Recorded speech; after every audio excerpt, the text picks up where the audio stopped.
Menkyu buka suara anjloknya nilai tukar terhadap dolar Amerika Serikat. Wamenhaj apresiasi respon cepat petugas haji Dakar bandara.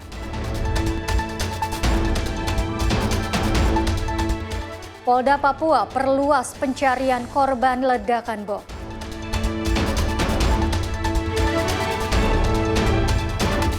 Meksiko soroti penyelidikan gubernur oleh Amerika Serikat.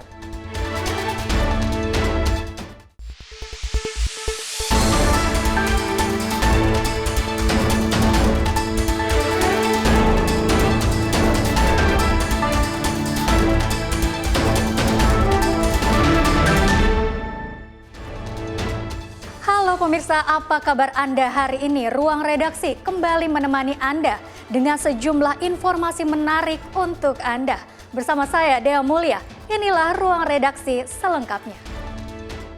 Menteri Keuangan Purbaya Yudisadewa buka suara terkait anjloknya nilai tukar rupiah terhadap dolar Amerika Serikat yang menyentuh Rp18.000.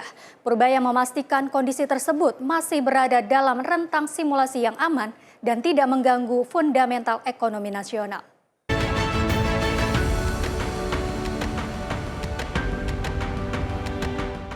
Menteri Keuangan Purbaya Yudisadewa menjelaskan melemahnya nilai tukar rupiah terhadap dolar Amerika Serikat akan meningkatkan nilai pembayaran hutang luar negeri jika dihitung dalam rupiah. Pasalnya, meskipun bunga hutang dalam kondisi dolar Amerika Serikat tetap, jumlah rupiah yang harus disiapkan untuk membayarnya akan lebih besar ketika kurs melemah. Menurutnya, kondisi tersebut masih berada dalam rentang simulasi yang sebelumnya telah diperhitungkan oleh pemerintah. Oleh karena itu, Purbaya memastikan anggaran pendapatan belanja negara tidak terdampak dan masih dalam kondisi aman. Harusnya sih fix pokoknya, tapi kan kalau dia jual di pembayaran utang kan lewat ini kan, lewat bond ya. Bondnya sih konstan, cuman pada waktu dia melemah ya meningkat kan dalam rupiah pembayarannya. Cuman kan gini, ini masih dalam range perhitungan kita yang sebelumnya saya selesaikan itu. Kan gini, pada waktu APBN pertama kan ada asumsinya berapa, 16.500 ya. Tapi kan terus ada simulasi pada waktu harga BBM naik tinggi kan, ya kita hitung di situ. Adjustmentnya cukup tinggi, tapi kan saya nggak sebutkan kan, dan nanti rupiah masih signifikan. Tapi basically fundamental rupiah berada di bawah level yang sekarang, lebih kuat dari yang sekarang. Dari Jakarta, Fahrizal Ahmad Amin, Sinpo TV melaporkan. Komisi 3 DPR RI menggelar rapat panja bersama Wakil Menteri Hukum RI Edward Omar Syarif Hiarij di Komplek Parlemen Senayan, Jakarta pada 4 Juni 2026. Rapat tersebut membahas perihal DIM atau Daftar Inventarisasi Masalah RUU Polri. Bahas rancangan jadwal pembahasan DIM RUU tentang Polri dan membahas mekanisme pembahasan DIM. Bertempat di Komplek Parlemen Senayan, Jakarta, Komisi 3 DPR RI menggelar rapat panitia kerja Panja bersama Wakil Menteri Hukum RI Edward Omar Syarif Hiarij di Komplek Parlemen Senayan, Jakarta pada Kamis 4 Juni 2026. Rapat tersebut membahas perihal DIM atau Daftar Inventarisasi Masalah RUU Polri. Mengawali rapat, Ketua Komisi 3 Habibur Rahman menyatakan rapat diawali dengan penyerahan DIM dari pemerintah kepada DPR. Bahas rancangan jadwal pembahasan DIM RUU tentang Polri dan membahas mekanisme pembahasan DIM. Keempat, membahas daftar inventarisasi masalah. Jadi nanti kita kalau ini kita mulai aja Pak, bahas DIM yang sudah ada. Oke, cara pertama kita akan melakukan penyerahan DIM dari pemerintah ke DPR. Ia pun meminta kepada sekretariat untuk mengupload di website DPR agar DIM tersebut bisa diikuti masyarakat. Dalam rapat tersebut disampaikan rekapitulasi DIM UU Polri yang terdiri dari 112 DIM pada batang tubuh, meliputi 32 DIM tetap, 12 DIM substansi dan 36 redaksional, 24 DIM dihapus dan 8 DIM substansi baru. Tim redaksi Sinpo TV melaporkan. Kementerian Perdagangan memastikan aturan baru terkait ekspor sejumlah komoditas strategis telah siap.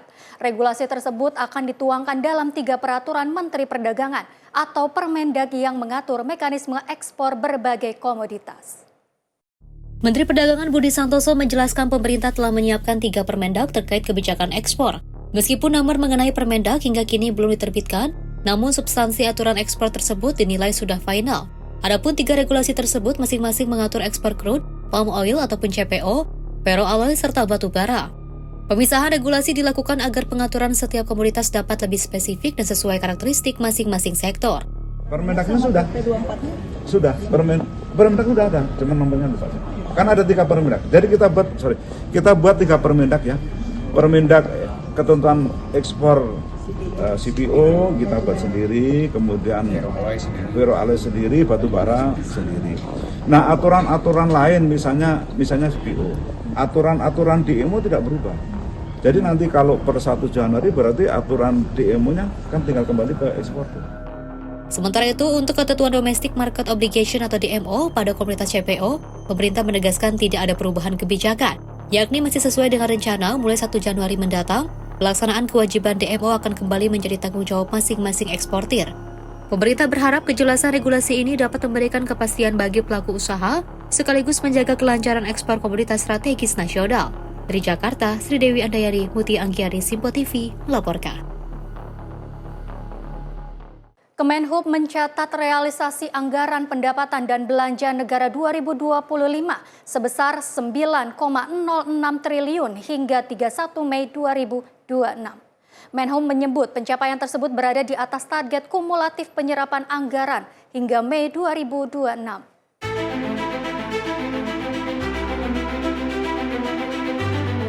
Kementerian Perhubungan mencatat realisasi anggaran pendapatan dan belanja negara (APBN) 2025 sebesar 9,06 triliun rupiah hingga 31 Mei 2026.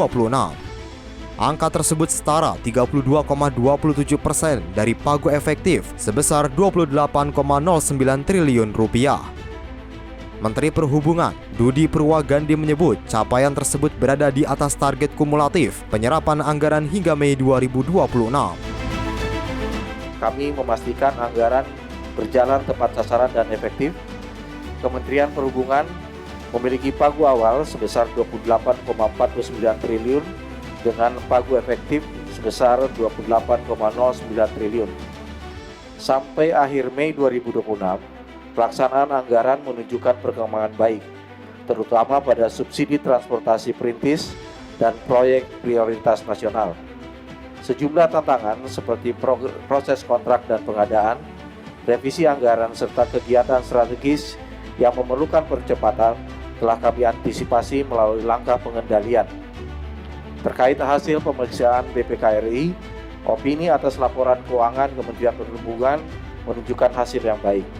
Kami mempercepat tindak lanjut rekomendasi melalui penguatan koordinasi internal, pemantauan di unit kerja, dan koordinasi dengan instansi terkait. Berdasarkan jenis belanja, lanjut Dudi, realisasi anggaran terdiri dari belanja pegawai sebesar 3,53 triliun rupiah atau 72,62% dari pagu efektif 4,86 triliun rupiah. Belanja barang terrealisasi 4,04 triliun rupiah atau 25,90% dari pagu efektif 15,60 triliun rupiah. Sementara itu, belanja modal mencapai 1,05 triliun rupiah atau 19,62% dari pagu efektif 7,64 triliun rupiah. Dudi menambahkan, penyerapan anggaran hingga akhir Mei masih sesuai dengan tahapan pelaksanaan kegiatan dan proses kontraktual yang berlangsung pada semester pertama tahun anggaran 2026. Untuk mempercepat pelaksanaan anggaran, Kemenhub melakukan sejumlah langkah strategis, antara lain mempercepat proses pengadaan barang dan jasa, mengoptimalkan pelaksanaan kegiatan prioritas dan penyelesaian tagihan, memperkuat monitoring dan evaluasi fisik serta keuangan, mempercepat revisi dan pergeseran anggaran pada kegiatan yang siap serap, serta memperkuat koordinasi dan pengendalian rencana penarikan dana. Tim redaksi Simpo TV melaporkan. Wakil Ketua DPR Cucun Ahmad Samsurijal meminta Menteri Keuangan Purbaya Yudi Sadewa dan Bank Indonesia segera merespon anjloknya nilai tukar rupiah terhadap dolar Amerika Serikat. Hal tersebut dilakukan agar Kementerian Keuangan dengan Bank Indonesia dapat melakukan konsolidasi fiskal dan moneter. minta Menteri Keuangan untuk terus solid dengan Bank Indonesia menjalankan fungsi fiskal dan moneter ini. Pimpinan DPR mendorong Kementerian Keuangan bersama Bank Indonesia segera menyikapi anjloknya nilai tukar rupiah terhadap dolar Amerika Serikat yang mencapai Rp18.000. Hal tersebut disampaikan langsung oleh Wakil Ketua DPR, Cucun Ahmad Syamsurijal, usai menghadiri sidang paripurna di Kompleks Parlemen Senayan, Jakarta. Cucun meminta pemerintah segera melakukan langkah-langkah terlebih telah berlakunya Undang-Undang Pengembangan dan Penguatan Sektor Keuangan. Ini perlu kita sikapi terkait pergerakan nilai tukar ini. DPR merekomendasikan kepada pemerintah, terutama Kementerian Keuangan ya, untuk segera melakukan konsolidasi fiskal moneter dengan Bank Indonesia. Sama Bank Indonesia juga, kita kan udah memahami dari tahun ke tahun bagaimana intervensi Bank Indonesia melakukan operasi moneter ini ketika terjadi fluktuasi rupiah. Nah ini kita belum kelihatan. Kita mempertanyakan dan segera nanti Pak Presiden pasti akan memanggil, apalagi tadi Undang-Undang P2SK tentang pengembangan penguatan sektor keuangan sudah diputus, bisa melakukan berbagai skema, berbagai kreasi untuk menahan laju nilai tukar ini. Terutama kita minta Menteri Keuangan untuk terus solid dengan Bank Indonesia menjalankan fungsi fiskal dan moneter ini. Itu penting ya. Sekarang yang harus dilakukan segera, mau siapa yang inisiatif, mau Menteri Keuangan atau BI, melakukan konsolidasi fiskal dan moneter dalam menghadapi fluktuasi nilai tukar rupiah ini. Dari Jakarta, Fahrizal, Dava Rizkiano, Sinpo TV melaporkan. Pimpinan DPR Saan Mustopha angkat bicara mengenai melemahnya nilai tukar rupiah terhadap dolar Amerika Serikat yang mencapai angka 18.000. Saan meyakini bahwa pemerintah akan terus berupaya untuk mencegah agar nilai tukar rupiah tidak semakin melemah.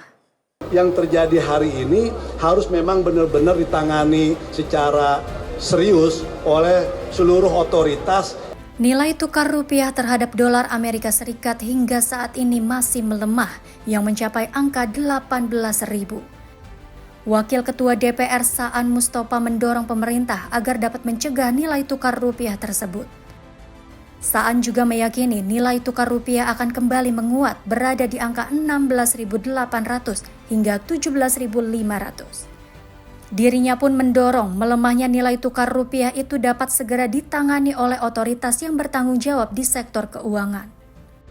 Nah, terkait dengan upaya pemerintah dalam menangani nilai tukar rupiah ya yang memang hari ini mengalami tren, tentu saya yakin pemerintah dalam hal ini kementerian-kementerian terkait sudah dan akan terus berupaya untuk bisa mencegah agar tren turunnya nilai tukar rupiah ini tidak semakin dalam dan mencegah untuk terus bisa mengendalikan pada posisi seperti yang memang kita harapkan bersama.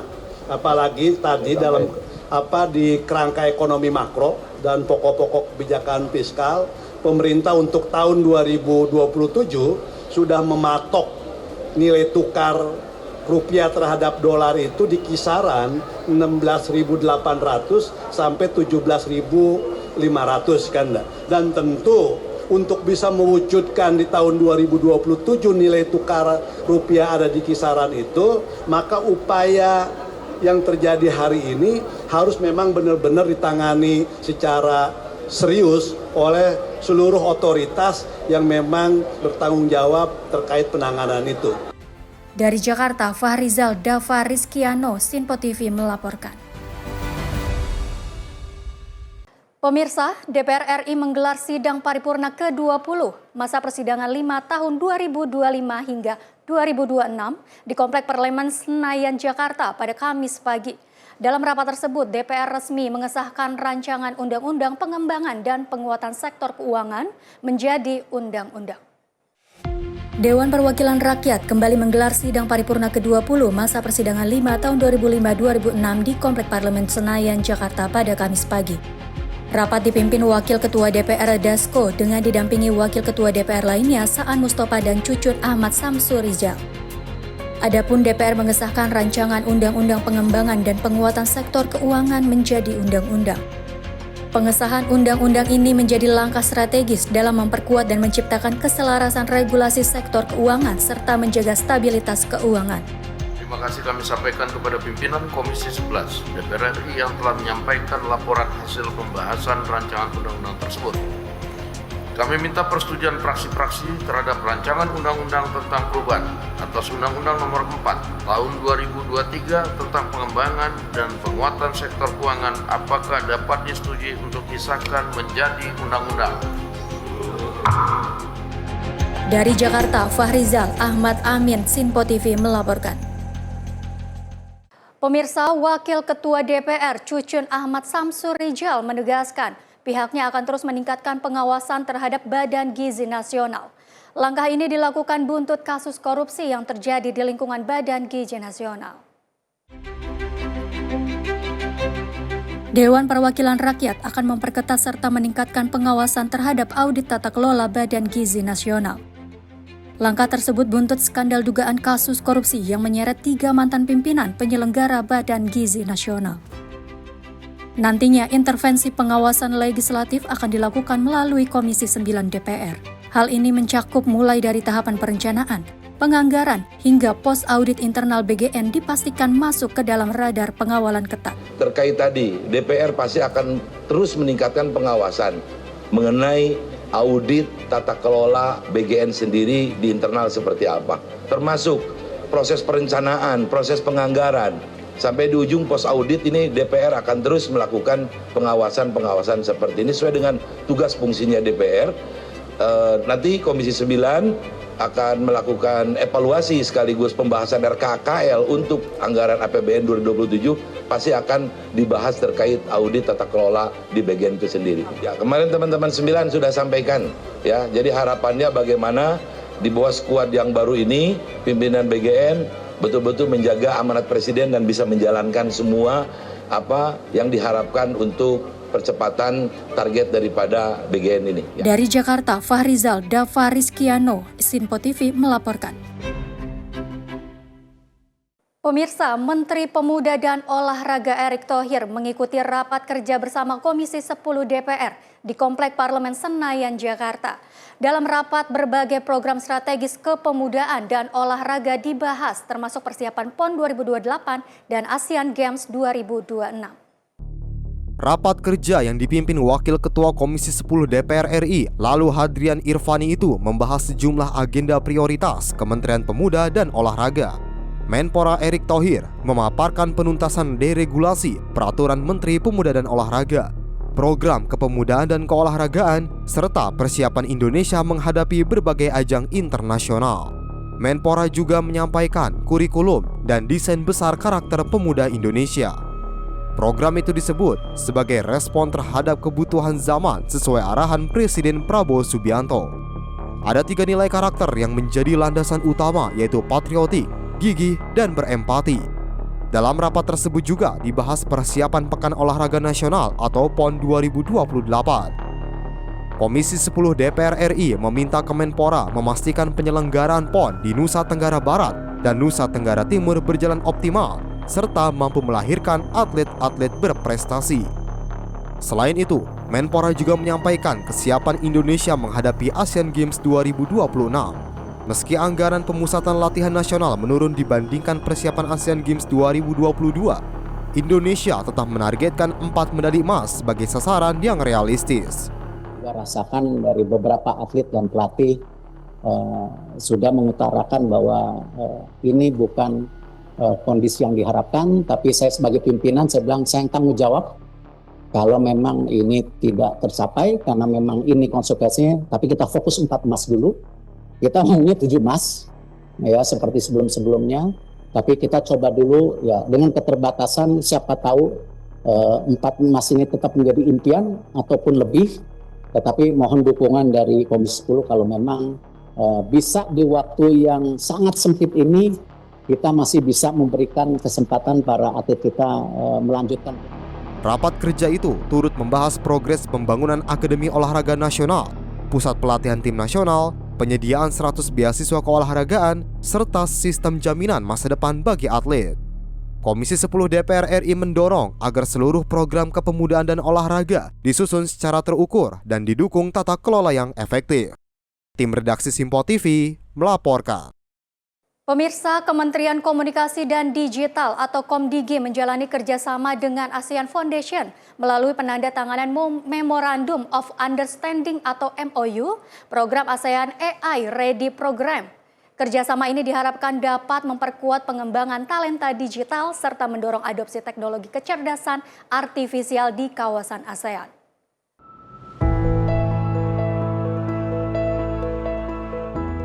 Kementerian Komunikasi dan Digital melakukan penandatanganan MOU bersama ASEAN Foundation dan BPSDM Komdigi di kantor Komdigi, Jakarta.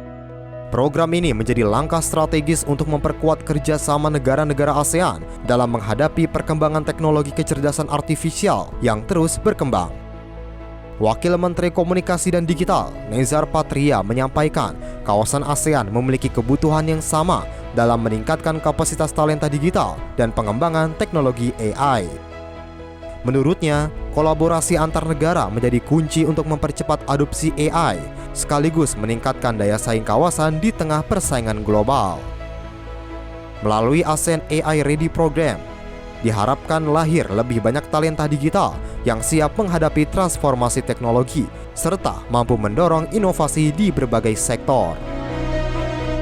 Kementerian Komdigi melakukan kerjasama dalam bentuk penandatanganan MOU antara ASEAN Foundation dengan BPSDM Komdigi. MOU ini bertajuk ASEAN AI Ready Program.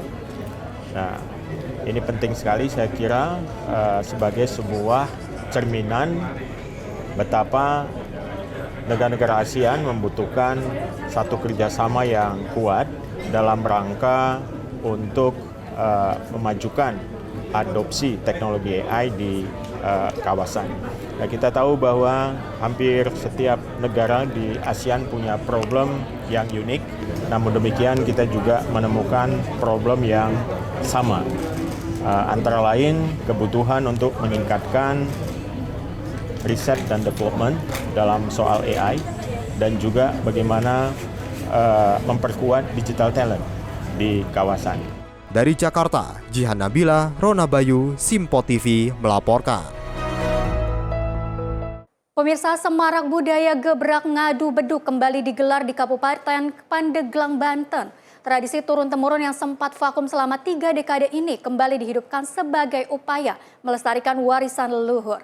Uniknya, pesta rakyat ini tak hanya diikuti oleh pria dewasa, namun juga diramaikan oleh ibu-ibu hingga anak-anak.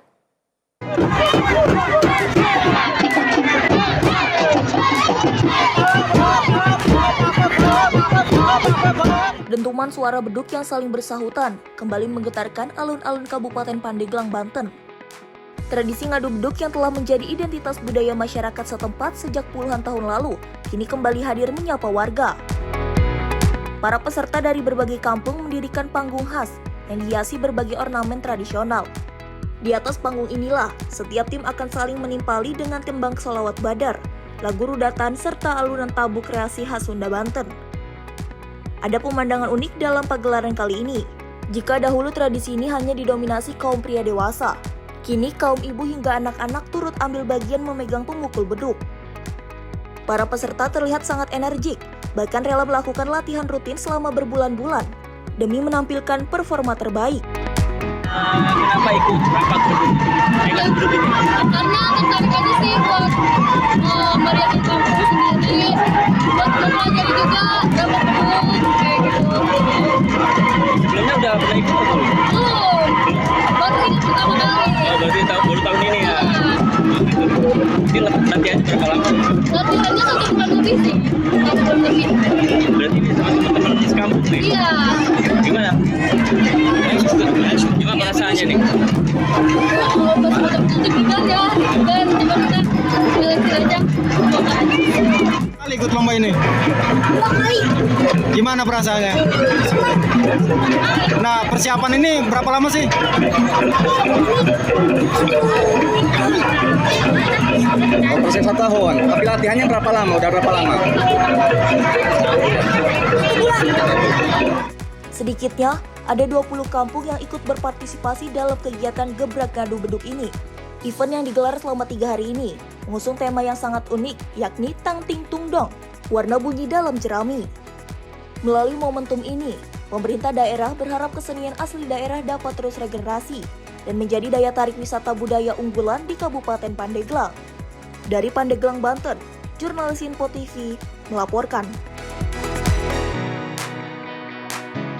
Gerak cepat petugas haji bandara tangani hilangnya paspor jemaah haji. Informasi selengkapnya usai jeda berikut ini, tetaplah bersama kami.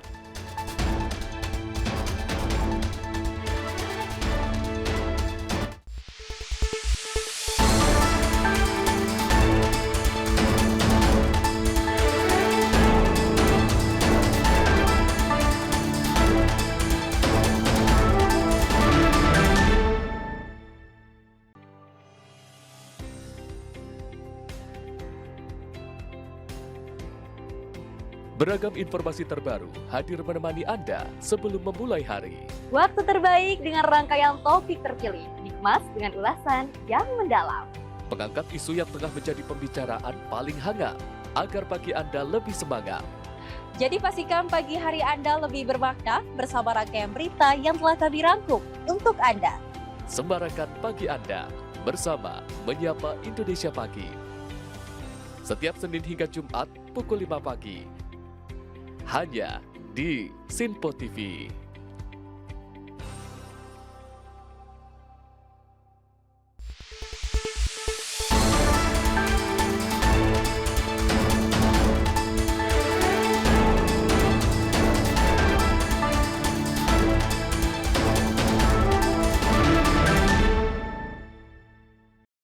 Anda masih bersama Ruang Redaksi dan informasi kami lanjutkan.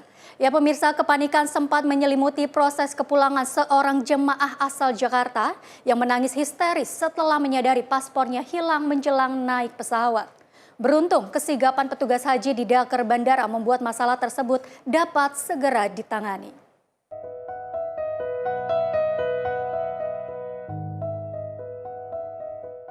Isak tangis Siti Khadijah, jemaah haji kloter JKG 4 pecah di Bandara King Abdul Aziz Jeddah pada Rabu sore. Perempuan 61 tahun yang akrab disapa Emak Ijah syok setelah mengetahui paspor miliknya hilang saat proses kepulangan ke Indonesia. Pedagang kopi keliling di Pelabuhan Tanjung Priok ini sempat mengira dirinya tidak akan bisa pulang bersama rombongan dan harus tertahan di Arab Saudi. Melihat kondisi tersebut, petugas daerah kerja bandara langsung bergerak cepat. Penanganan darurat dilakukan dengan mengajukan permohonan ke Konsulat Jenderal Republik Indonesia di Jeddah untuk menerbitkan surat perjalanan laksana paspor atau SPLP sebagai dokumen pengganti. Jemaah kita ya dari JKG 4 ini di sore hari ini, di mana beliau melapor kalau paspornya hilang. Ibu Siti Khadijah namanya ya. Ini penanganannya adalah kami di daerah kerja bandara ini membuat permohonan ke KJRI untuk diterbitkan yang kita sebut atau kita kenal dengan SPLP. Nah, nanti SPLP terbit kemudian akan diambil. Ibu ini insya Allah akan diberangkatkan dengan kloter selanjutnya yang sekiranya di kloter itu masih ada seat yang kosong. Insya Allah bisa dipulangkan Ibu Siti Khadijah. Tidak hanya mengurus dokumen, petugas juga memberikan pendampingan secara humanis. Emak Ijah dibawa ke hotel Asil, tempat penginapan khusus petugas Daker Bandara, untuk beristirahat sambil menunggu dokumen selesai diproses. Petugas juga menghubungi keluarga Emak Ijah di Indonesia agar mereka mengetahui kondisi terkini. Langkah ini membuat Emak Ijah jauh lebih tenang dan tidak merasa sendirian. Setelah cerita tadi ya sudah menerima dan kita sudah berikan penguatan agar tidak menjadi beban pikiran. Dan tadi juga ada teman kita Pak Wahidin sudah menelpon keluarga di Tanjung Priok dan sudah tahu, insya Allah beliau tegar dan sabar untuk menunggu waktu pulangan. Setelah SPLP terbit, petugas segera memasukkan nama Emak Ijah ke jadwal penerbangan tercepat yang tersedia menuju Jakarta. Rasa cemas dan takut yang sebelumnya menyelimuti Emak Ijah berubah menjadi rasa syukur. Dengan mata berkaca-kaca, ia menyampaikan doa dan terima kasih kepada para petugas haji yang telah membantunya. Ya Allah, terima kasih para petugas haji yang di Madinah maupun yang Hotel Lulu. Petugas-petugasnya istimewa, semua terima kasih. Emak cuman punya doa dan doa. Mudah-mudahan mereka dipanjatkan ya Allah sama Allah, kesehatannya, umur yang panjang ya Allah. Diberikan ya Allah, dia ketulusan hati yang tulus untuk menjalankan tugas-tugasnya. Ya Allah, oh ya mama cuma punya doa ya Allah sama mereka baik-baik subhanallah. Kasus yang dialami Emak Ijah menjadi pelajaran bagi jemaah lain agar lebih berhati-hati menjaga dokumen perjalanan. Petugas Dakar Bandara mengimbau seluruh jemaah yang masih menunggu kepulangan untuk selalu menyimpan paspor di tempat yang aman dan tidak sering mengeluarkannya dari tas identitas yang dikenakan di dada. Dari Jeddah, Arab Saudi, Ferdi Setiawan, Sinpo TV. Pemirsa, Ketua Tim Pengawas Haji DPR Cucun Ahmad Samsurijal mengungkapkan bahwa penyelenggaraan haji tahun ini telah melakukan lompatan transformasi yang baik dari tahun sebelumnya. Namun Cucun menilai masih terdapat catatan yang perlu dievaluasi, khususnya pada fase puncak haji di Ar-Muzna. Rangkaian ibadah haji tahun 2026 telah digelar dan diikuti oleh ribuan jemaah. Penyelenggaraan haji tahun ini kini di bawah naungan Kementerian Haji dan Umroh. Ketua Tim Pengawas Haji DPR, Cucun Ahmad Syamsurijal, mengatakan penyelenggaraan haji 2026 menunjukkan peningkatan dari tahun sebelumnya. Cucun menyebutkan bahwa layanan di Ar-Muzna masih menjadi indikator utama keberhasilan sehingga memerlukan perhatian lebih. Selain itu, salah satu persoalan yang ditemukan di lapangan ialah masih adanya jemaah yang belum mendapatkan fasilitas penempatan secara optimal di Mina. Nantinya, DPR akan tetap melakukan evaluasi bersama sejumlah stakeholder terkait.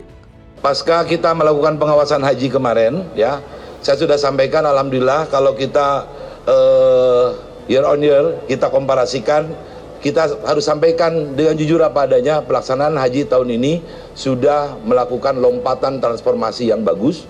Ya, kemudian tetap yang namanya pelaksanaan haji itu yang unpredictable masih banyak ya. Misalkan ada kejadian misalkan penampungan di Mina masih belum terpenuhi, fasilitas yang paling indikator kesuksesan haji itu adalah Arafah, Muzdalifah, Mina, masih kita punya catatan. Nanti pasca itu akan dilakukan rapat evaluasi kami, tim MUAS DPR RI dengan stakeholder yang ada dan kita sampaikan di paripurna pengawasan kita nanti. Dari Jakarta, Fahrizal Davariskiano, Sinpo TV melaporkan. Pemirsa, fenomena kehilangan paspor di Tanah Suci tidak lagi menjadi hambatan besar bagi jemaah haji Indonesia. Pasalnya, para jemaah bisa tetap melanjutkan perjalanan dengan meminta dokumen pengganti yang diterbitkan oleh Konsulat Jenderal Republik Indonesia di Jeddah.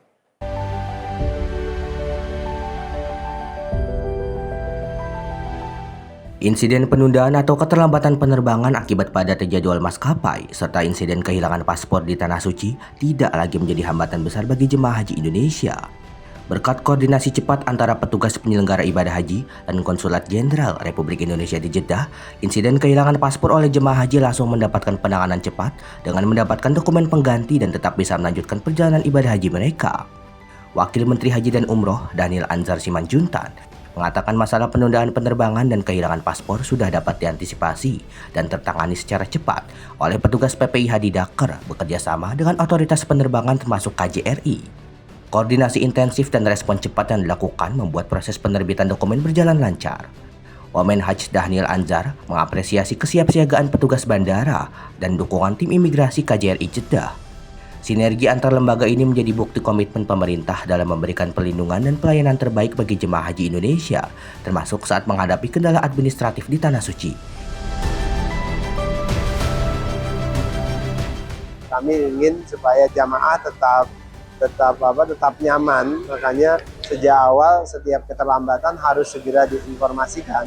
Nah, kemarin kami sampaikan ke pihak Garuda supaya setiap keterlambatan harus ada kompensasi, harus ada informasi yang jelas, karena biasanya yang membuat jamaah tidak nyaman itu adalah informasi yang tidak jelas. Oleh sebab itu kita ingin ada fast respon ya.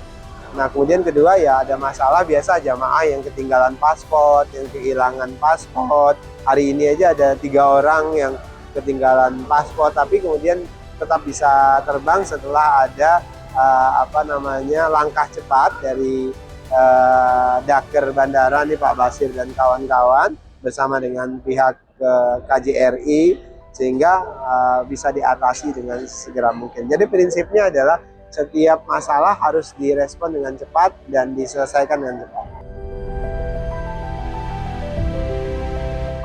Dari Jeddah, Arab Saudi, Ferdi Setiawan, Sinpo TV, Media Center Haji 2026.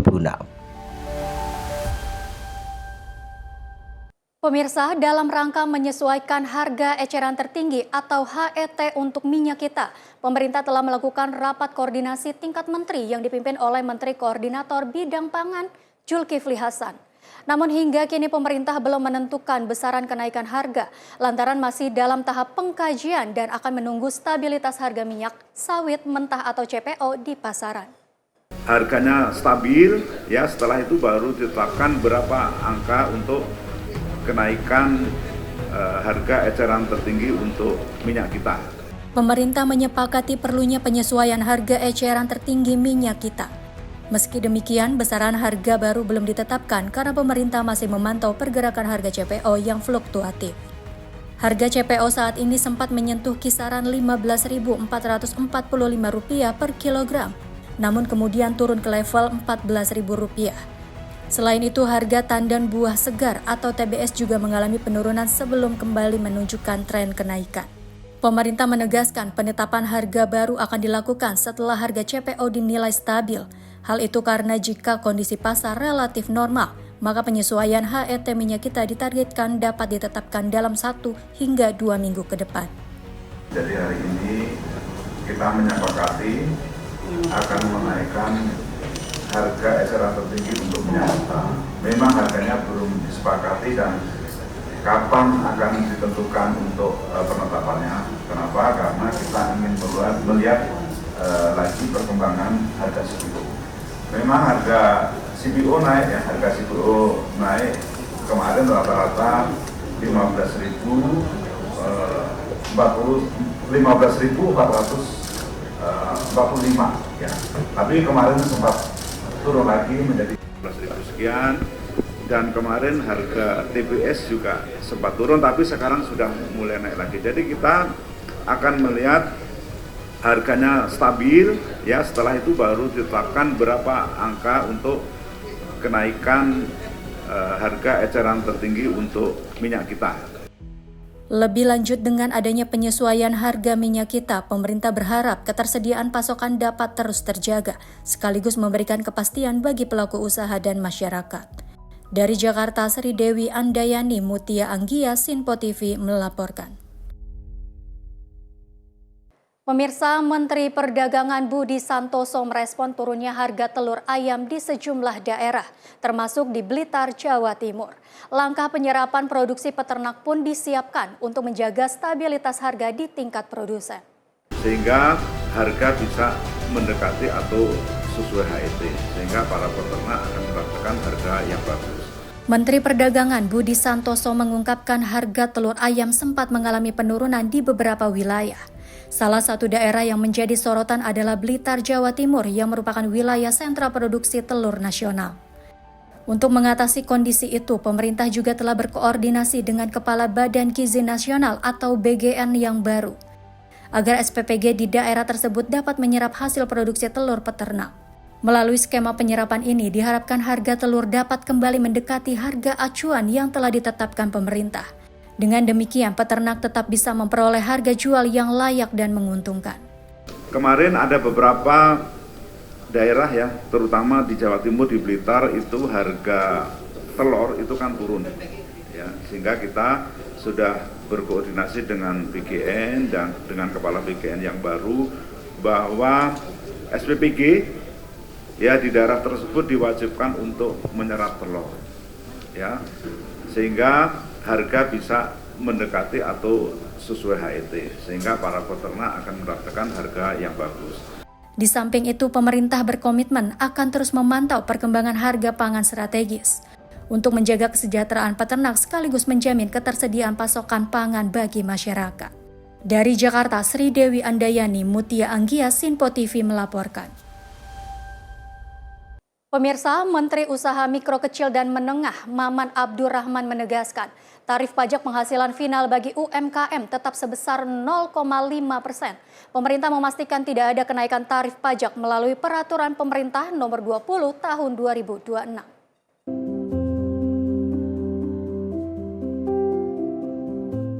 Menteri UMKM Maman Abdurrahman menyatakan kebijakan baru yang diatur dalam PP Nomor 20 Tahun 2026 tidak mengubah besaran tarif PPh final bagi UMKM. Tarif PPh final bagi pelaku usaha mikro, kecil, dan menengah tetap ditetapkan sebesar 0,5%. Yang menjadi perbedaan dalam aturan baru adalah masa pemanfaatan fasilitas pajak yang kini tidak lagi dibatasi waktu.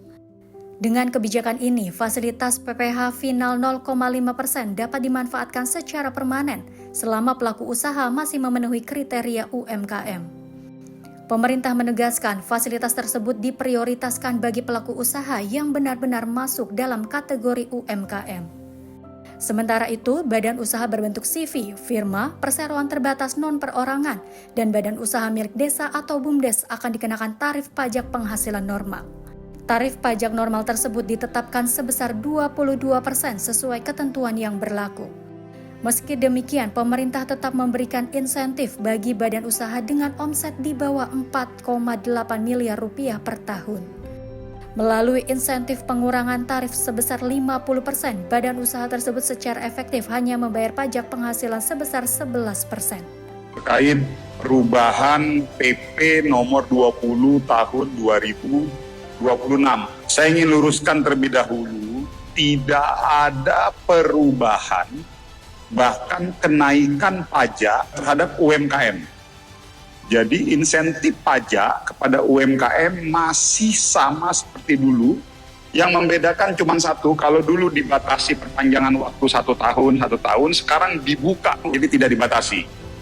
Jadi yang pertama bagi omset untuk usaha mikro kecil, yang omsetnya di bawah 500 juta, 0%. Tapi bagi omset yang di bawah 4,8 M per tahun, itu 0,5%, masih sama. Pemerintah berharap kebijakan ini dapat menciptakan iklim usaha yang lebih adil, mendorong formalisasi usaha, serta memperkuat daya saing UMKM nasional. Tim redaksi Sinpo TV melaporkan.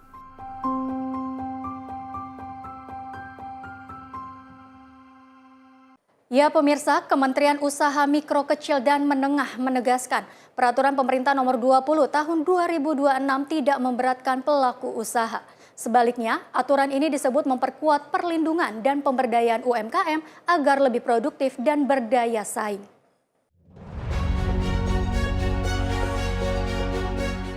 Juru bicara Kementerian UMKM M. Riza Damanik menyatakan berbagai informasi yang menyebut adanya pajak baru yang memberatkan UMKM tidak sesuai dengan substansi kebijakan pemerintah. Menurutnya, pemerintah tetap mempertahankan berbagai insentif perpajakan yang selama ini menjadi dukungan bagi pelaku UMKM. Skema pajak penghasilan atau PPh final sebesar 0,5% bagi UMKM dengan omset di bawah 4,8 miliar rupiah per tahun tetap diberlakukan.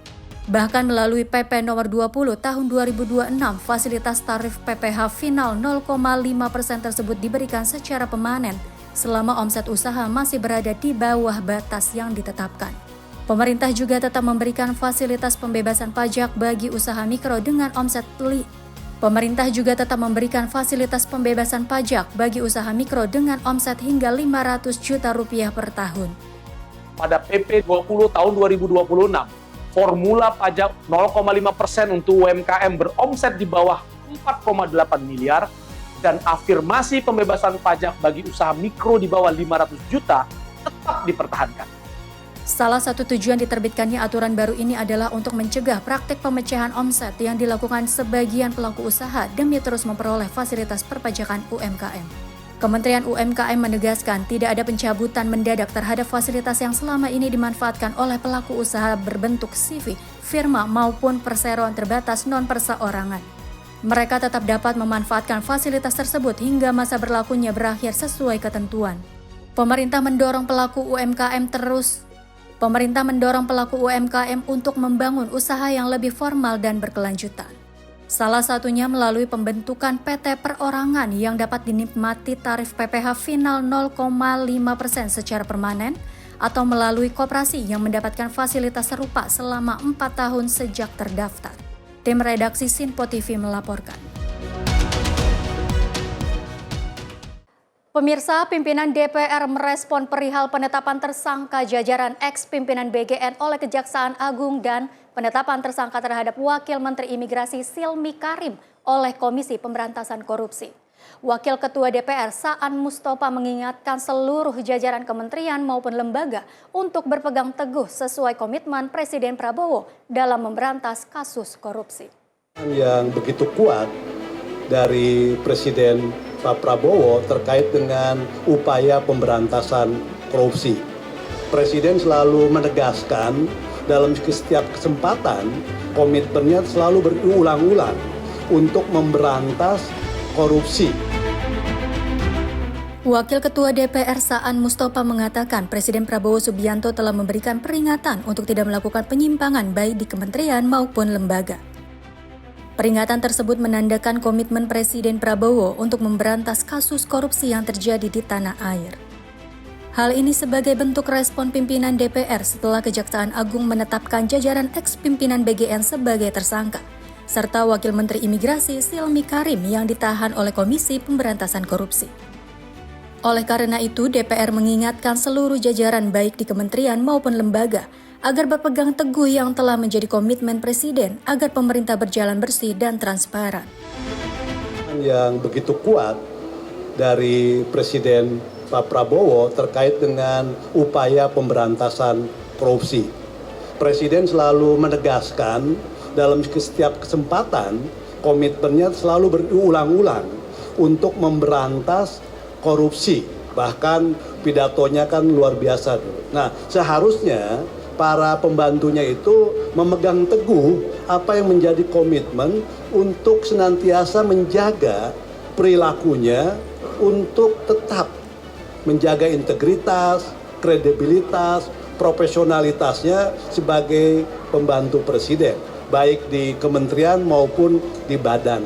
Jadi sekali lagi DPR mengingatkan kepada seluruh jajaran kementerian maupun juga badan dan sebagainya untuk senantiasa berpegang teguh kepada apa yang menjadi komitmen dan kemauan Presiden dalam upaya untuk melakukan pemberantasan korupsi.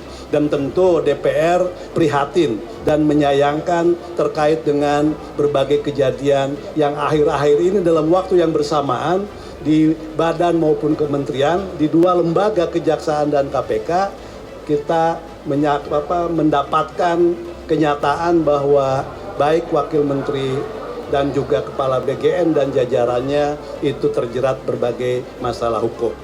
Dari Jakarta, Fahrizal Davarizkiano, Sinpo TV melaporkan.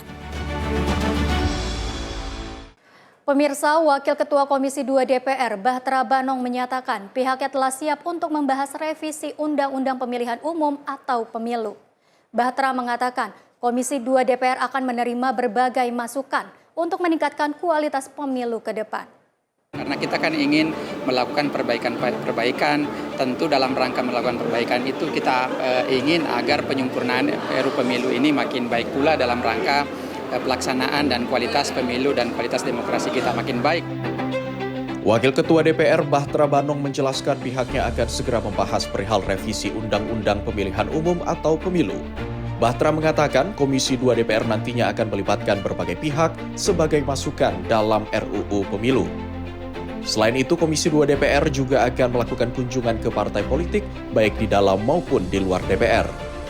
Hal ini dilakukan untuk menampung berbagai aspirasi sebagai penyempurnaan revisi Undang-Undang Pemilu menjadi lebih baik ke depannya. karena kita kan ingin melakukan perbaikan.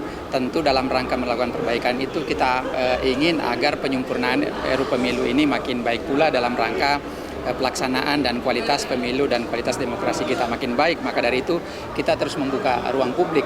Namun terkait beberapa pasal-pasal kami juga melaporkan bahwa Komisi 2 sudah siap membahas setiap pasal-pasal yang akan disampaikan dan kami sudah sangat siap. Tetapi yang paling penting adalah bahwa Komisi 2 dan DPR berkomitmen akan terus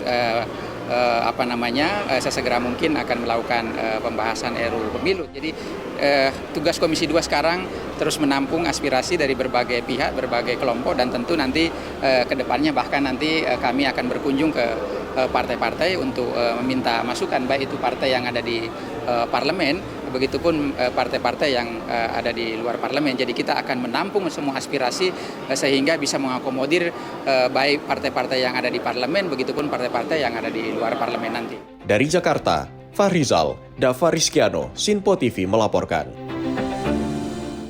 Pemirsa, Komisi 5 DPR RI dan Kementerian Perhubungan melaksanakan rapat kerja di Komplek Parlemen Jakarta pada Kamis 4 Juni 2026. Menteri Perhubungan Dudi Purwagandi menyampaikan pemerintah terus melakukan evaluasi terhadap sistem keselamatan transportasi. Rapat kerja antara Komisi 5 DPR RI dan Kementerian Perhubungan turut menyoroti aspek keselamatan transportasi nasional, menyusul insiden kecelakaan yang terjadi di Bekasi. Ketua Komisi 5 DPR RI Lazarus menegaskan bahwa setiap kejadian kecelakaan harus menjadi evaluasi serius bagi pemerintah, khususnya dalam memperkuat sistem keselamatan transportasi darat. Ilmunya, mungkin Pak Menteri nanti bisa pelajari lebih dalam. Di kementerian, kalau memang ini jadi beban, lepas saja Pak. Nggak usah lagi Bapak genggam barang panas ini. Kasih aja kereta api untuk melakukan pengadaan sinyal kasih mereka, ada biar dan antara nanti MBIA misalnya. Nggak perlu lagi pakai APBN, nggak perlu dari kita. Gitu loh. Jadi dari Manggarai merintahkan ke timur tidak memberikan informasi ke kereta yang akan datang. Itu saja barangkali sekarang tambah. Kemudian berikutnya sebelum ke teman-teman, kita akan melakukan pembahasan lebih mendalam terkait dengan APBN Pak. Kementerian Perhubungan nanti tanggal 11 Pak. Tolong diatur waktu Pak, itu hanya mengesahkan DIPA saja kita. Pagu indikatif maksud saya.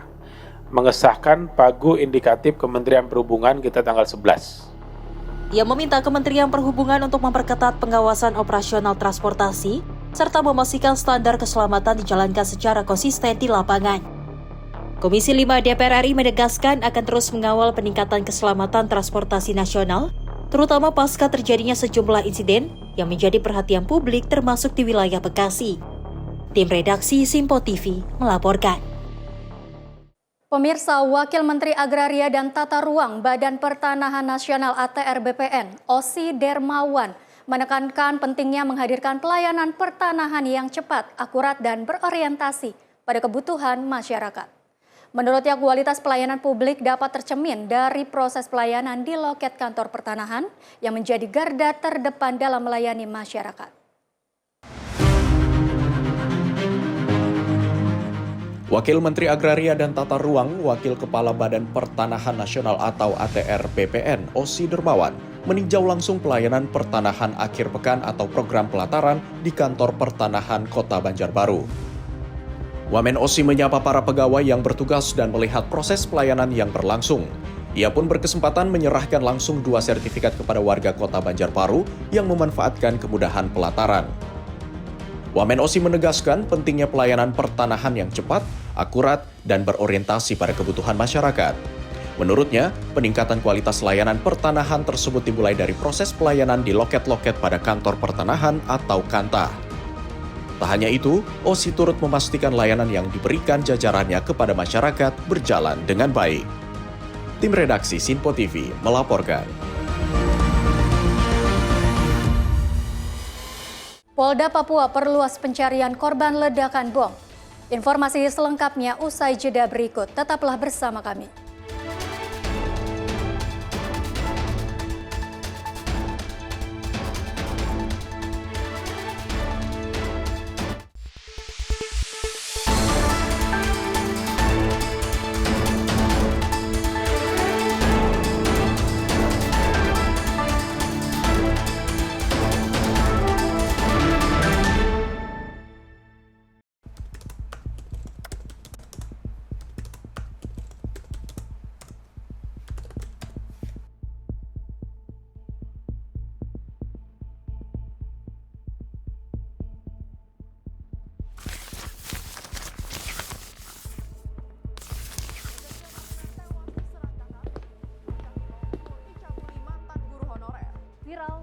membobol rumah di siang hari. Polisi bongkar peredaran narkoba jaringan internasional. Dugaan pembunuhan mayat dalam drum belum terungkap. Lagi, lansia tewas dengan penuh luka bacok. Mengaku tidak dinafkahi suami, seorang ibu bunuh anak kandung. Treskrim Polres Goa mengepung rumah terduga pelaku pencurian di Desa Bontoala, Kecamatan Palangga Sally, saat akan standby. diamankan. 3, 2, 1. Di balik setiap peristiwa selalu ada fakta yang tersembunyi. Saksikan catatan kriminal setiap Senin hingga Jumat hanya di Simpo TV.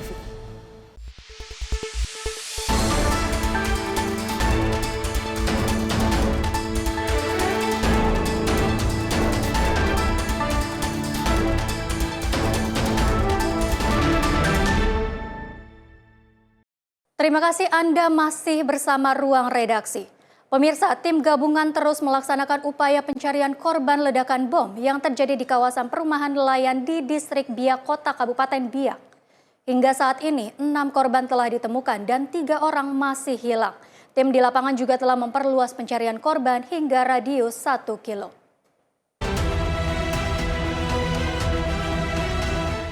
Tim gabungan saat ini masih terus melakukan penyisiran dan pencarian terhadap 3 korban yang belum ditemukan pasca ledakan bom di pemukiman nelayan di Biak. Kabid Humas Polda Papua, Kombes Pol Cahyo Soekarnito mengatakan, tim di lapangan telah memperluas pencarian hingga radius 1 km karena tim mendapati beberapa potongan tubuh korban di sekitar lokasi. Untuk korban meninggal dunia ada 6 dan 3 belum ditemukan. Dan untuk progres kegiatan penyisiran yang dilakukan oleh tim gabungan yang kemarin radius 500 meter dari tempat kejadian perkara, hari ini diperluas jangkauannya hingga 1 km dari titik kejadian perkara. Dan hasil dari penyisiran tersebut menemukan beberapa bagian atau potongan serpihan tubuh manusia dan sementara sudah dikumpulkan dan berada di kamar jenazah Rumah Sakit Umum Daerah Biak. Dan dari tim Jibom hari ini melanjutkan sterilisasi di tempat kejadian perkara. Dari beberapa hari pelaksanaan kegiatan sudah ditemukan benda-benda, barang-barang yang dapat mendukung pengungkapan dari peristiwa yang terjadi, khususnya didukung oleh tim Bitlafor yang dipimpin oleh Pak Direskrim Polda Papua, mendukung scientific identification terkait dengan peristiwa yang terjadi.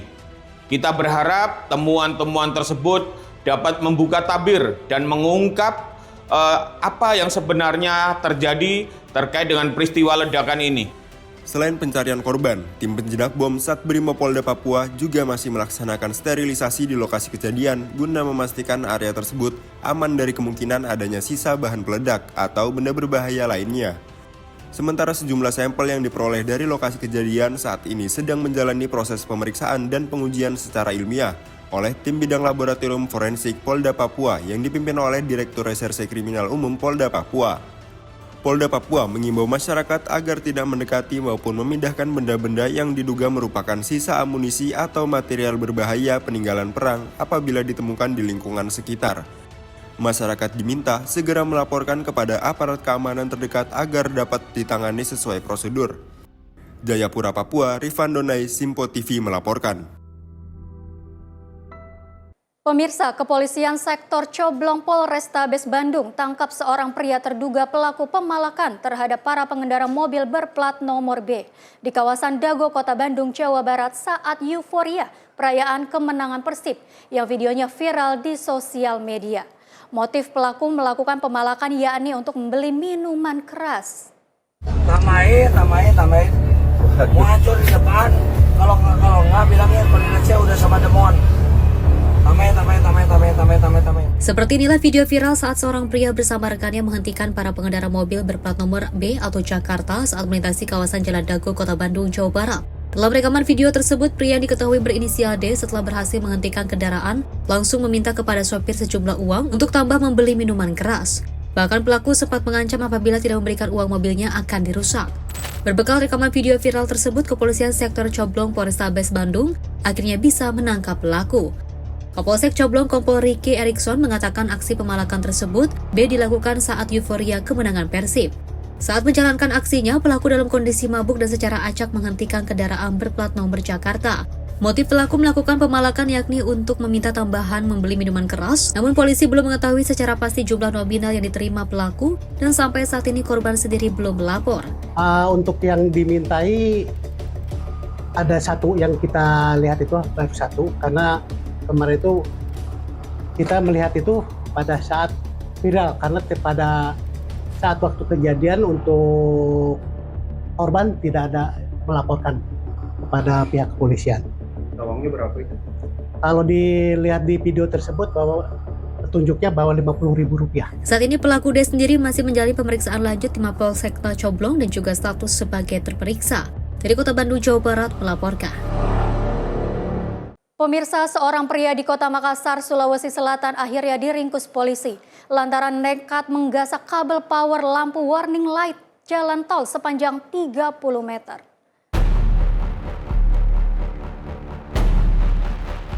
Aparat kepolisian sektor Talo bergerak cepat mengamankan seorang pria berinisial MS alias Ciku, warga Jalan Barukang 3, Kecamatan Talo, Kota Makassar, Sulawesi Selatan. Pelaku tidak berkutik saat dijemput petugas lantaran terlibat kasus pencurian kabel power yang menghubungkan lampu warning light di jalur tol. Aksi nekat ini dilancarkan pelaku sekitar pukul 6 pagi saat situasi jalanan masih sepi. Setelah berhasil diamankan, polisi kemudian melakukan pengembangan dan berhasil menyita sebilah parang yang digunakan pelaku untuk memotong kabel serta sisa kulit membungkus kabel di tempat persembunyiannya. Sementara itu, material tembaga berharga sudah habis dijual oleh pelaku. Penangkapan ini berdasarkan laporan dari petugas tol yang curiga lantaran lampu warning light padam. Unit patroli yang mengecek ke lokasi mendapati kabel sepanjang 30 meter telah hilang dipotong. Namun saat diinterogasi, pelaku berdalih hanya mengambil kabel tersebut sepanjang 10 meter. Pelaku memotong kabel dengan menggunakan alat pemotong berupa tang dan sebilah parang. Setelah dikupas, tembaga tersebut kemudian dijual dengan harga Rp150.000 per kilogram. Yang tol bagian mana? Di bawah ini, Pak. Di Betan Layang. Apa kau lakukan di situ? Itu sih langsung putus iklan. Apa? Itu kabel. Alat yang kamu pakai apa? Tang. Itu kabel tersalur dengan listrik kah atau bagaimana? Tidak ada menganunya. Sudah mati mungkin anunya. Dan langsung di apa? Di tang. Kamu potong pakai? Tang. Pakai tang. Selain tang apa lagi kau bawa? Ada parang satu biji penjun. Parang? Iya, parang lagi, parang putus juga untuk di bengkok. Kapolsek Talo, AKP Asfada mengatakan, motif pelaku adalah memanfaatkan suasana jalan yang sepi. Kabel tersebut dikupas dan tembaganya dijual, kemudian hasilnya digunakan untuk berfoya-foya. Pelaku melakukan pencurian itu pada bulan April lalu sekitar pukul 6 pagi. Alat yang digunakan adalah sebilah parang, sehingga barang bukti yang diamankan saat ini hanya pembungkus kabel dan parang. Polsek Talo berhasil mengamankan pelaku pencurian kabel power yang dalam hal ini kabel yang menghubungkan lampu warning light tol atas nama pelaku inisial MS alias Ciku diamankan di Jalan Barukang 3. Pelaku saat ini diproses oleh penyidik untuk mempertanggungjawabkan apa yang telah dilakukan. Adapun kabel yang dicuri oleh pelaku sepanjang 30 meter, kemudian motif yang dilakukan yaitu bagaimana melakukan pencurian kabel itu untuk dijual tembaganya, kemudian hasilnya digunakan untuk poya-poya. Untuk mempertanggungjawabkan perbuatannya, kini MS alias Ciku harus mendekam di sel tahanan Polsek Talo. Pelaku dijerat dengan pasal 477 KUHP mengenai perusakan sarana umum dengan ancaman hukuman hingga 7 tahun penjara. Dari Makassar, Sulawesi Selatan, jurnalis Simpo TV melaporkan. Pemirsa, warga Duku Wono 8 Desa Wonorejo, Kecamatan Gondang Rejo, Kabupaten Karanganyar, Jawa Tengah, dibuat resah oleh kemunculan seorang laki-laki misterius yang berkeliaran tanpa busana di kawasan permukiman. Aksi yang terjadi dalam 2 pekan terakhir ini memicu kekhawatiran hingga ketakutan warga. Aksi laki-laki misterius ini terjadi pada malam hingga dini hari dan sempat terekam kamera pengawas atau CCTV milik warga. Dalam rekaman CCTV, terlihat sosok laki-laki berjalan di jalan kampung yang sepi saat malam hari. Pelaku diketahui tidak mengenakan pakaian saat beraksi. Menurut keterangan warga, pria tersebut bertubuh kurus dan tinggi, berkulit bersih serta berambut pendek atau cepak. Aksi meresahkan ini umumnya terjadi mulai pukul 10 malam hingga 1 atau 2 dini hari. Kejadian terakhir dilaporkan terjadi pada Kamis malam pekan lalu. Tak hanya berkeliaran di jalan kampung, pelaku juga dilaporkan sempat melompat pagar memasuki rumah warga pada malam hari. Aksi ini membuat warga panik dan merasa tidak aman.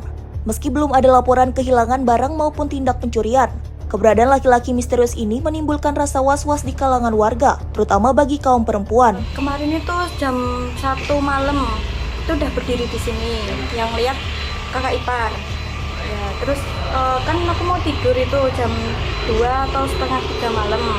Ya pintu itu belum ditutup, ya kan. Jadi aku tutup pintunya. Habis aku tutup itu aku tidur. Kok kerasa ada yang lompatin tidur, terus langsung lari gitu. Ada suara jalan gitu juga kan. Habis itu ibu datang ke kamar, nyalain lampu teras sama lampu kamar. Bilangnya tuh ada orang yang datang gitu kan, kerasa gitu kan.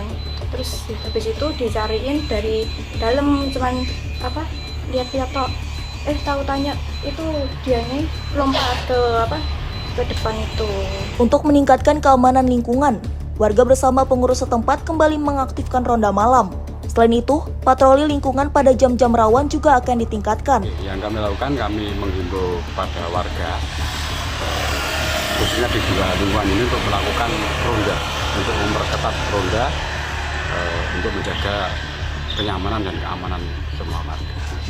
Kami juga sudah berkoordinasi dengan Babin Kamtibmas maupun petugas dari Polres Karanganyar untuk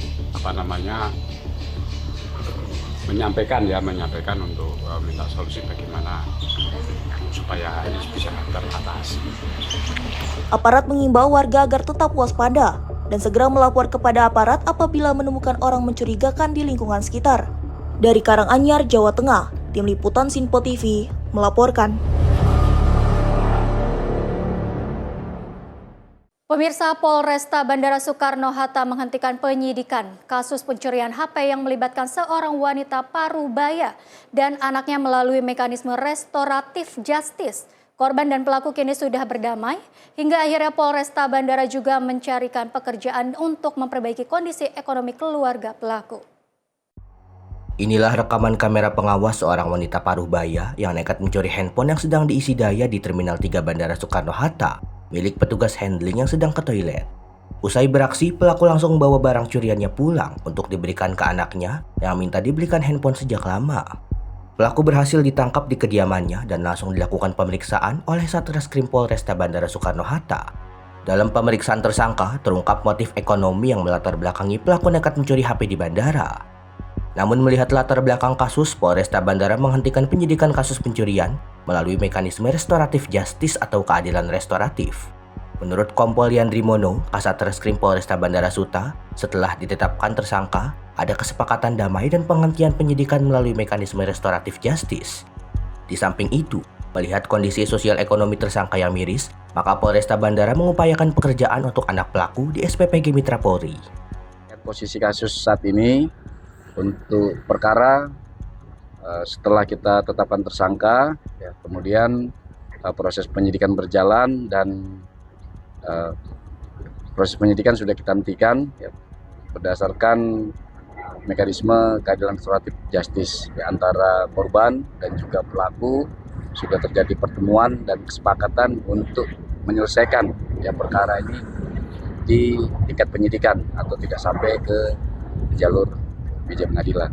Ya, setelah kami lakukan penghentian terhadap proses penyidikan perkara ini, berdasarkan informasi yang kami peroleh di lapangan, ya pada saat tentunya anggota melakukan penangkapan, cukup miris, bahwasanya salah satu alasan ibu ini atau alasan tersangka N ini mengambil adalah untuk memberikan HP tersebut kepada anaknya. Sementara Nur Hasanah, tersangka, mengatakan sangat berterima kasih karena anaknya diberikan pekerjaan oleh Polresta Bandara dan berharap sang anak bekerja dengan baik untuk membantu ekonomi keluarga. Dari Tangerang, Banten, jurnalis Info TV melaporkan.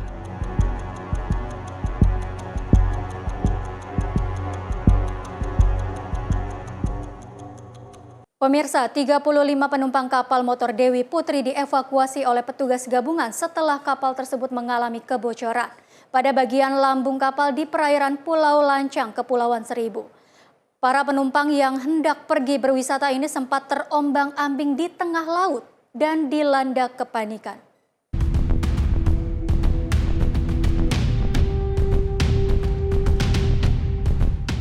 Kapal motor Dewi Putri yang tengah melakukan perjalanan ke Pulau Tidung, Kepulauan Seribu, dari Pelabuhan Rawasaban, Tangerang, Banten, mengalami kebocoran di tengah laut pada Rabu siang. Suasana kepanikan melanda 35 penumpang KM Dewi Putri yang berada di dalam kapal. Kapal diketahui mengalami kebocoran di bagian bawah saat dalam perjalanan menuju Pulau Tidung. Para penumpang yang panik langsung berusaha menggunakan jaket pelampung yang sudah disiapkan lantaran khawatir kapal mengalami karam. Sementara petugas damkar, kepolisian, dan Satpol PP Kepulauan Seribu yang mendapati laporan tersebut langsung mendatangi ke lokasi. Petugas berhasil mengevakuasi 35 penumpang ke kapal lainnya untuk dibawa menuju pelabuhan terdekat. Petugas juga melakukan penyedotan terhadap air yang sudah memasuki lambung kapal dengan 2 alat pompa agar tidak terjadi hal yang tidak diinginkan. Menerima permintaan evakuasi kapal KM Dewi Putri tujuan Pulau Tidung berangkat dari Pelabuhan Tradisional Rawasaban yang mengalami kendala kebocoran di badan kapal. Lalu kami beserta Polsek Kepulauan Seribu Selatan dan Satpol PP Kelurahan Pulau Pari meluncur ke TKP menggunakan 1 unit kapal Satria Biru 08 untuk melaksanakan evakuasi dan melakukan penyedotan air di badan kapal. Jumlah penumpang 35 orang berhasil dievakuasi menuju Pelabuhan Rawasaban dan tidak ada korban jiwa. Dan kapal berhasil dipompa. Selanjutnya kapal tersebut ditarik oleh kapal KM Dwi Nur untuk melanjutkan perjalanan menuju Pulau Tidung. Seluruh penumpang berhasil selamat dalam insiden ini. Sementara kapal motor Dewi Putri yang sempat mengalami kebocoran ini ditarik oleh petugas untuk menuju Pulau Tidung. Tim redaksi Simpo TV melaporkan. Pemirsa, 6 orang pemancing berhasil diselamatkan tim SAR gabungan setelah mengalami kecelakaan laut. Perahu yang mereka tumpangi terbalik di perairan Sanggalangit, Kabupaten Buleleng, Bali. Kecelakaan laut yang menimpa 6 orang pemancing terjadi di perairan Sanggalangit, Kecamatan Grogak, Kabupaten Buleleng pada Rabu malam. Berdasarkan informasi yang diterima kantor SAR Denpasar, ke-6 korban berangkat melaut untuk memancing sekitar pukul 6 sore. Namun beberapa jam kemudian, perahu yang mereka gunakan terbalik sehingga seluruh penumpang membutuhkan pertolongan. Menindaklanjuti laporan tersebut, kantor SAR Denpasar segera berkoordinasi dengan unsur potensi SAR. Namun beberapa jam kemudian, perahu yang mereka gunakan terbalik sehingga seluruh penumpang membutuhkan pertolongan. Menindaklanjuti laporan tersebut, kantor SAR Denpasar segera berkoordinasi dengan unsur potensi SAR dan mengerahkan 6 personel pos SAR Buleleng menggunakan Rigid Inflatable Boat atau RIB menuju lokasi kejadian. Operasi pencarian dan pertolongan dimulai pada Kamis dini hari. Kurang dari 1 jam setelah pencarian berlangsung, seluruh korban berhasil ditemukan dalam keadaan selamat pada pukul 00.58 waktu Indonesia Tengah. Tim SAR gabungan kemudian melaksanakan evakuasi dan berhasil membawa seluruh korban ke Pelabuhan Celukan Bawang.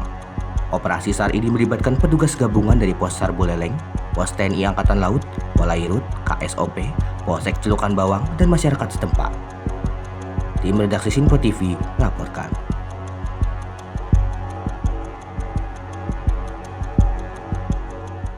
Serangan udara Israel kembali brutal di Lebanon. Informasi selengkapnya usai jeda berikut. Tetaplah bersama kami.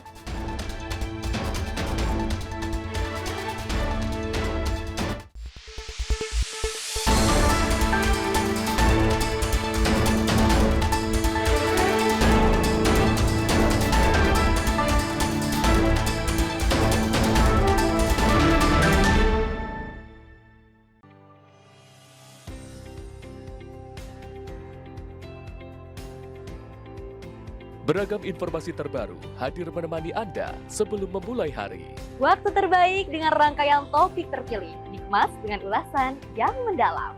Mengangkat isu yang tengah menjadi pembicaraan paling hangat, agar pagi Anda lebih semangat. Jadi pastikan pagi hari Anda lebih bermakna bersama rangkaian berita yang telah kami rangkum untuk Anda. Sembarakan pagi Anda bersama Menyapa Indonesia Pagi.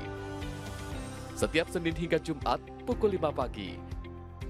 Hanya di Sinpo TV.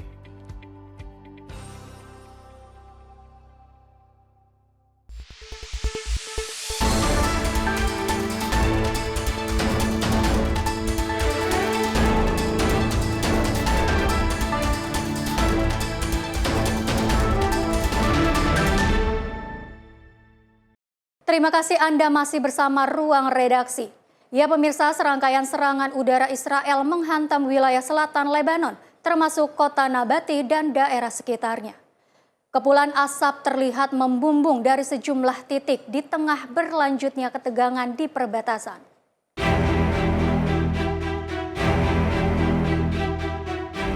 Kepulan asap tebal terlihat menyelimuti langit kota Nabati, Lebanon Selatan setelah serangkaian serangan udara yang dilaporkan dilancarkan Israel. Rekaman video menunjukkan asap membumbung dari berbagai titik, termasuk Nabati Al-Fauqa dan kawasan perbukitan Ali Al-Tahir.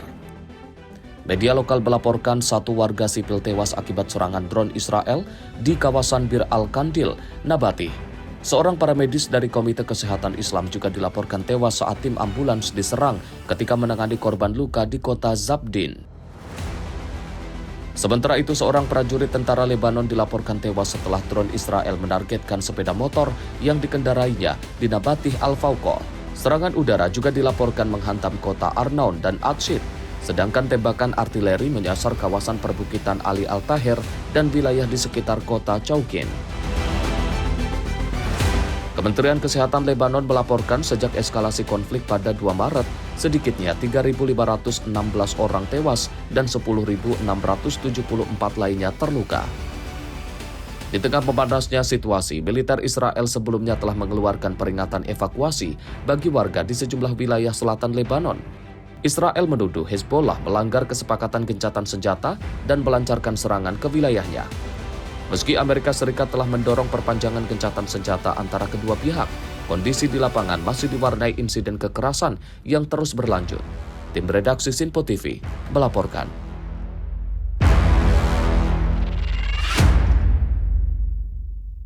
Pemirsa, ketegangan di kawasan Timur Tengah kembali memanas. Iran mengklaim telah melancarkan serangan balasan terhadap kepentingan Amerika Serikat setelah sebuah kapal tanker di dekat Selat Hormuz disebut menjadi sasaran serangan Amerika Serikat. Televisi pemerintah Iran melaporkan Korps Garda Revolusi Islam atau IRGC meluncurkan serangan rudal ke kapal yang disebut sebagai kapal Amerika Zionis bernama Panaya. Langkah itu diklaim sebagai balasan atas pelanggaran dan agresi yang terjadi di kawasan Selat Hormuz. IRGC juga menyatakan menara telekomunikasi milik mereka di Pulau Qeshm menjadi target serangan lainnya. Sebagai balasan, Iran mengaku menargetkan pangkalan udara dan pangkalan helikopter yang berada di salah satu negara kawasan, termasuk markas armada kelima Angkatan Laut Amerika Serikat. Di tengah meningkatnya ketegangan, militer Kuwait melaporkan sejumlah drone menghantam Bandara Internasional Kuwait dan menyebabkan kerusakan yang disebut cukup signifikan. Namun Komando Pusat Militer Amerika Serikat atau CENTCOM membantah laporan tersebut. CENTCOM menyatakan 2 rudal Iran yang ditembakkan ke Kuwait jatuh sebelum mencapai sasaran, sementara 3 rudal yang mengarah ke Bahrain berhasil dicegat oleh sistem pertahanan udara Amerika dan Bahrain. Situasi ini terjadi di tengah upaya diplomatik yang masih berlangsung. Sementara itu, Iran menuduh Amerika Serikat terus mengubah posisi dan mengajukan tuntutan baru yang saling bertentangan. Hingga kini belum ada tanda-tanda meredanya ketegangan di kawasan yang menjadi salah satu jalur energi terpenting dunia tersebut. Tim redaksi Sinpo TV melaporkan.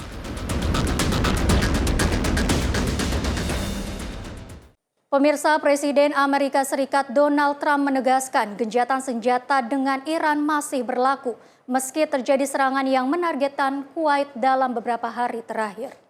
Trump menilai insiden tersebut merupakan bentuk balasan atas aksi militer Amerika Serikat sebelumnya. Dalam wawancara terbaru, Presiden Amerika Serikat Donald Trump menanggapi pertanyaan mengenai status gencatan senjata dengan Iran setelah terjadinya serangan terbaru yang menargetkan Kuwait. Trump menyatakan bahwa ada alasan di balik insiden tersebut. Menurutnya, militer Amerika Serikat sebelumnya telah melancarkan serangan kuat terhadap target-target Iran sehingga Teheran dinilai melakukan tindakan balasan. Meski demikian, Trump menegaskan situasi dapat dikendalikan dengan cepat oleh militer Amerika Serikat. Ia menyebut insiden itu bukan masalah besar dan berhasil dihentikan sebelum berkembang lebih jauh. Trump juga mengungkapkan bahwa proses negosiasi antara Washington dan Teheran berjalan cukup baik. Bahkan ia menyebut kemungkinan tercapainya kesepakatan dalam waktu dekat masih terbuka. Saat ditanya mengenai definisi gencatan senjata, Trump menyatakan bahwa kondisi di Timur Tengah memiliki karakteristik berbeda dibandingkan kawasan lain di dunia. Menurutnya, gencatan senjata di kawasan tersebut tidak selalu berarti berhentinya seluruh aktivitas militer secara total, melainkan berkurangnya intensitas konflik dan menahannya agar tidak berkembang menjadi peperangan yang lebih besar. Pernyataan Trump disampaikan di tengah meningkatnya perhatian internasional terhadap stabilitas kawasan Teluk, menyusul serangan yang menargetkan infrastruktur di Kuwait dan berlanjutnya proses diplomasi antara Amerika Serikat dan Iran. Sebelumnya, Iran melancarkan serangan balasan menggunakan rudal dan drone ke sejumlah target di kawasan Teluk, menyusul serangan Amerika Serikat terhadap kapal tanker dan fasilitas militer Iran di Selat Hormuz. Salah satu serangan menghantam Bandara Internasional Kuwait menyebabkan kerusakan pada terminal penumpang, menelan 1 korban jiwa dan melukai puluhan orang. Akibat insiden tersebut, operasional bandara sempat dihentikan sebelum kembali dibuka secara bertahap melalui Terminal 4. Tim redaksi Sinpo TV melaporkan. Pemirsa, Presiden Meksiko Claudia Sheinbaum mengkritik langkah otoritas Amerika Serikat yang menyelidiki gubernur aktif di Meksiko. Dalam konferensi pers di Mexico City, Sheinbaum menegaskan bahwa urusan politik dan kepemimpinan di negaranya hanya ditentukan oleh rakyat Meksiko. Presiden Meksiko Claudia Sheinbaum mempertanyakan keputusan otoritas Amerika Serikat yang melakukan penyelidikan terhadap sejumlah gubernur aktif di Meksiko.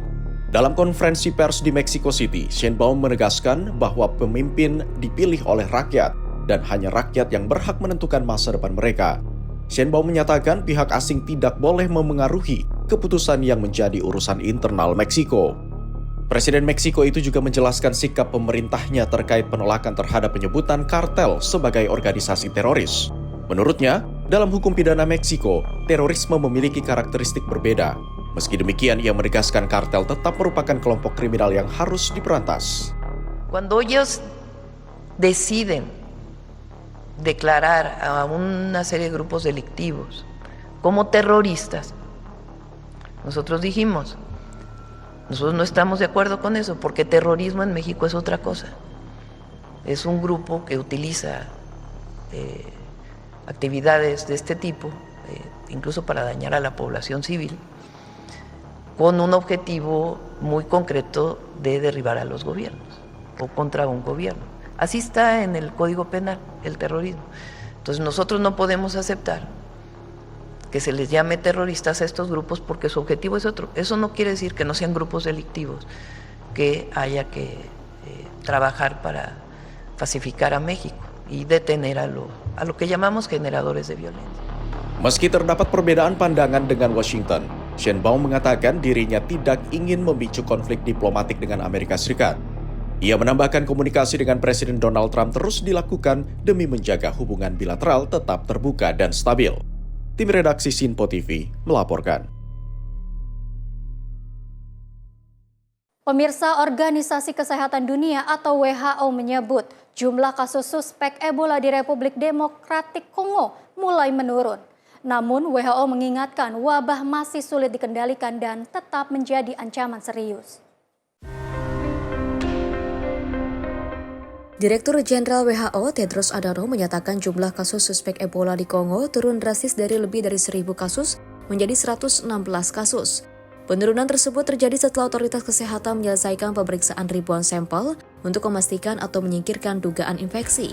Meski demikian, WHO menyebut risiko wabah masih sangat tinggi di tingkat nasional, tinggi di kawasan regional, dan rendah secara global. WHO's risk assessment remains unchanged, very high at the national level, high at the regional level, and low at the global level.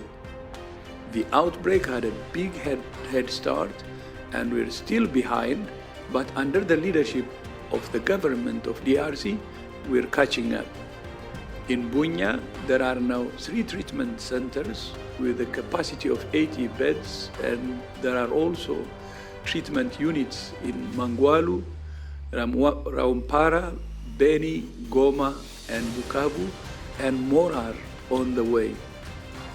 So far, 6 people have recovered in DRC and 2 in Uganda, showing that people can survive Ebola if they have access to care and go to health facilities as soon as they show symptoms.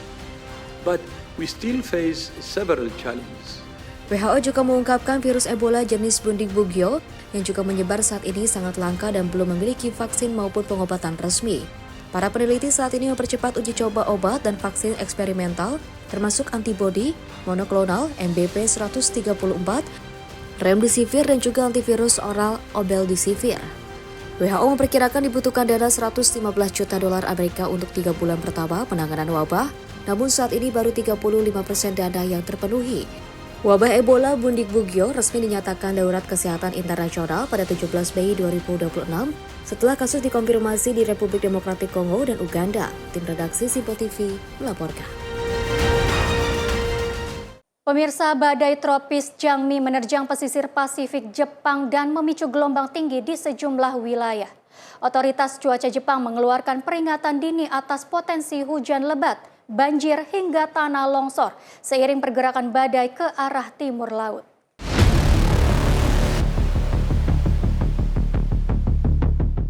Rekaman dari kota Nijinan di prefektur Miyazaki memperlihatkan gelombang besar menghantam garis pantai saat angin kencang mulai menguat.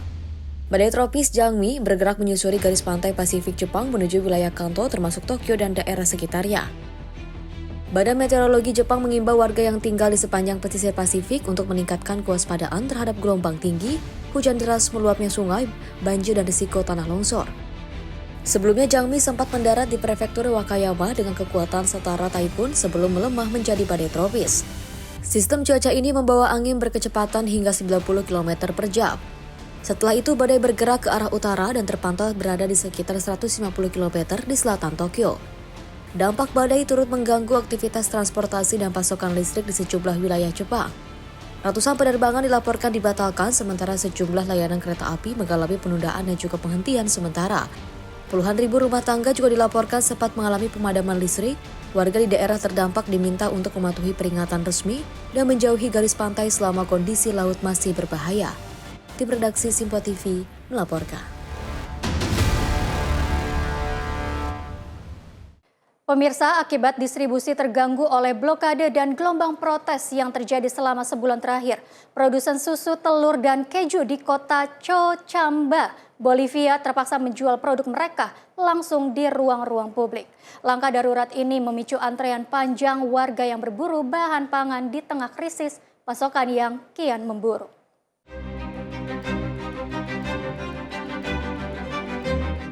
Ratusan warga mengantri panjang untuk membeli produk olahan susu dengan harga terjangkau di berbagai titik kota Cochabamba pada Rabu 3 Juni 2026. Produsen memilih menjual langsung di tempat umum karena distribusi ke pasar dan juga toko terhambat aksi blokade dan juga demonstrasi yang melumpuhkan jalur transportasi selama beberapa pekan terakhir.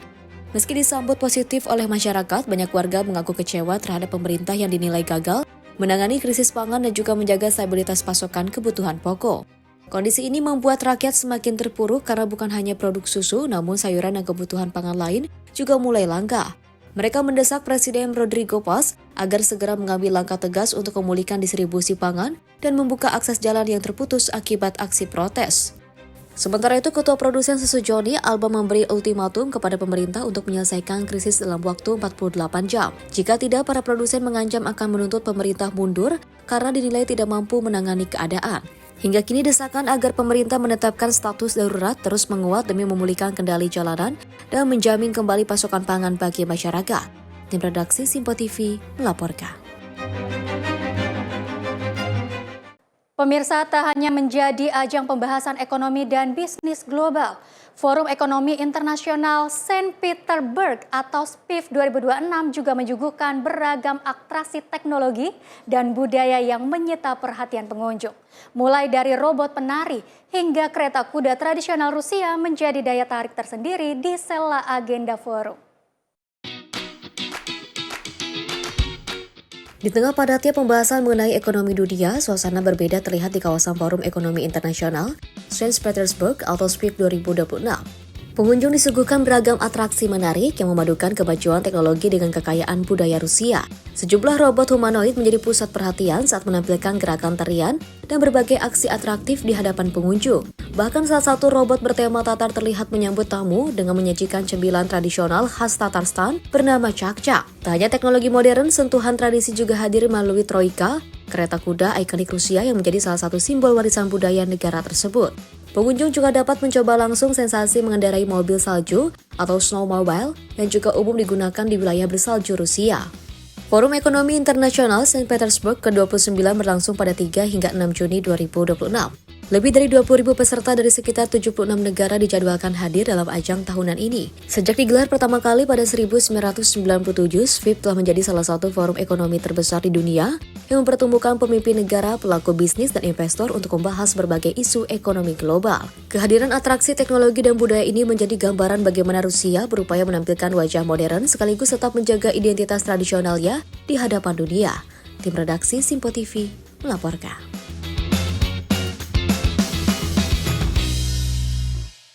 Informasi tadi sekaligus mengakhiri jumpa kita di ruang redaksi kali ini. Mewakili kru bertugas, saya Dea Mulia mengucapkan terima kasih dan sampai jumpa.